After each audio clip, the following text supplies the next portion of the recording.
Hello viewers, welcome to new video. In this video, I will show how to fix Instagram live option or live broadcasting option not showing problem.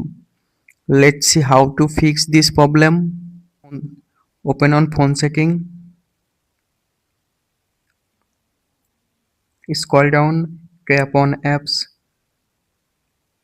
tap on see all apps, search Instagram, tap on Instagram, tap on storage and cache, tap on clear storage, tap on delete. Open on Google Play Store, search Instagram app,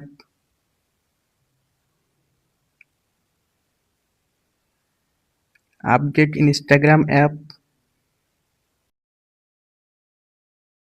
Now open on Instagram,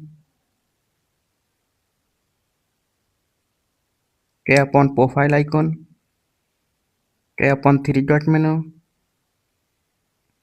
scroll down, tap on story and location. You can see the live broadcasting option. Turn on live broadcasting option. Thanks for watching. Don't forget like and subscribe.